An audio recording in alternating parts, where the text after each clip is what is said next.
Hi there. Let's talk about deep sea mining and the future of resource geopolitics. For most of human history, the deep ocean lay beyond the reach of politics. It was distant, inaccessible, and largely irrelevant to questions of power, economy, and strategy. Today, that is no longer the case. Advances in technology, combined with growing resource scarcity on land, have transformed the seabed, deep seabed, into a new strategic frontier. What was once seen as a removed natural space is now increasingly framed as a potential solution to the material demands of the global green transition. And this transformation raises a fundamental question. Is deep sea mining a necessary step toward a sustainable future, or is it the beginning of a new phase of global resource competition? The global economy is undergoing a profound structural shift. Decarbonization requires massive quantities of critical minerals. Electric vehicles depend on cobalt and nickel. Renewable energy systems rely on lithium and copper. And digital infrastructure and battery storage intensify this demand even further.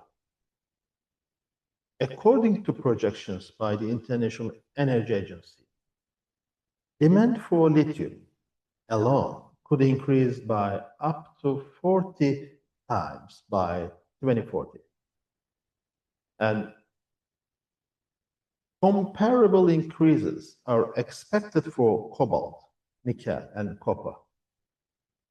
However, terrestrial reserves of these minerals are geographically concentrated, politically sensitive, and increasingly contested.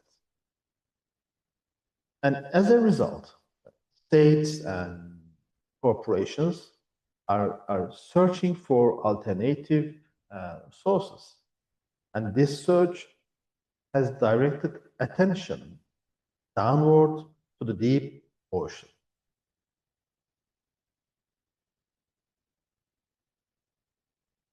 Scientific research has identified three major categories of mineral deposits in the deep sea. The first is polymetallic nodules, which are scattered across vast abyssal plains and contain high concentrations of manganese, nickel, cobalt, and copper. The Clarion-Clipperton zone in the Pacific Ocean is the most prominent example. The second category is hydrothermal sulfide deposits formed around undersea volcanic systems. And these deposits contain copper, zinc, gold, and silver, often at higher concentrations than terrestrial mines. The third category consists of cobalt-rich crusts, which develop slowly over millions of years on seamounts and underwater ridges. Together, these resources represent a potentially significant addition to global mineral supply, at least in theory. The growing interest in deep sea mining has produced what some observers describe as a blue gold rush. Yet this rush operates within a unique legal framework. Under international law, only states may apply for exploration and mining rights in international waters. As a result, multinational corporations often operate through sponsorship arrangements with small island states. And this has created a new norm of geoeconomic intermediation in which microstates serve as legal gateways for global capital. Meanwhile, major powers, including China, the United States, Japan, and several European states, are investing heavily in seabed mapping, underwater robotic and extraction technologies. Resource geopolitics is no longer confined to land and surface seas. It is extending vertically into the ocean floor. In principle, the deep seabed beyond national jurisdiction is defined as the common heritage of humankind. And the International Seabed Authority was established to manage this shared domain, regulate mining activity, and ensure equitable benefit sharing.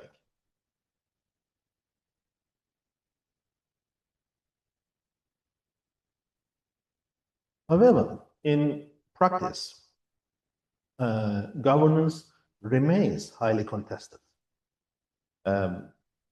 Scientific uncertainty, institutional capacity constraints, and diverging political interests limit effective regulation. Some states advocate rapid commercialization, while others call for a precautionary moratorium until environmental risks are better understood. And this debate reflects a deeper tension between exploitation and stewardship within global commons governance. The environmental dimension is central to this issue.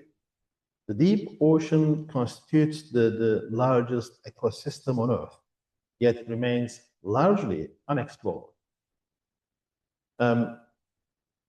Disturbance caused by mining operations, such as sediment plumes, noise pollution, and habitat destruction, could have irreversible consequences.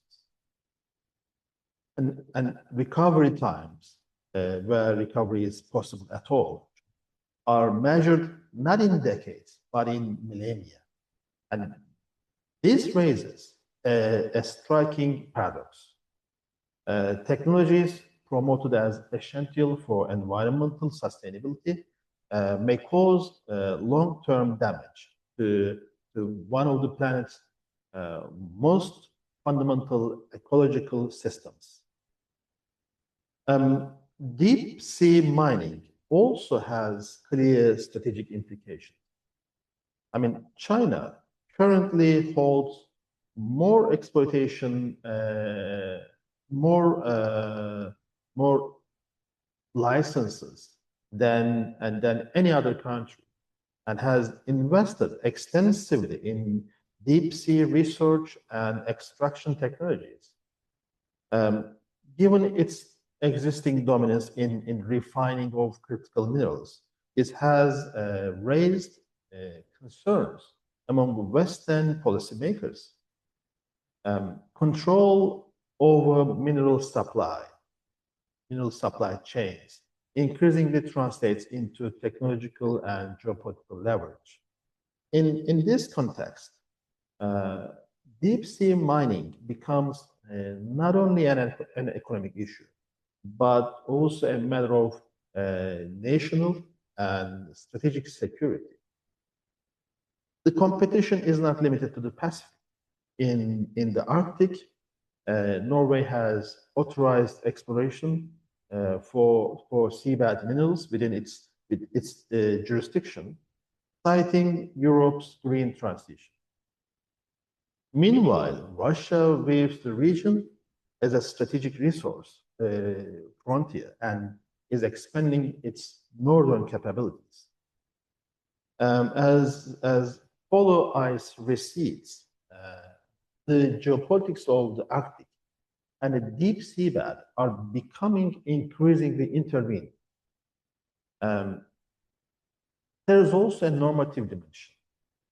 Most commercial benefits are likely to accrue to corporations and states in the global north, while environmental risks disproportionately affect small island states and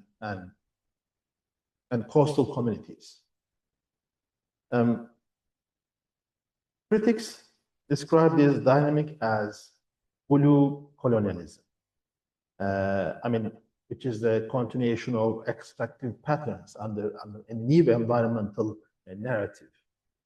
The language of sustainability, they argue, risks obscuring enduring inequalities in global resource governance. In 2023, more than 800 marine scientists called for a global moratorium on deep sea mining, and their position was straightforward.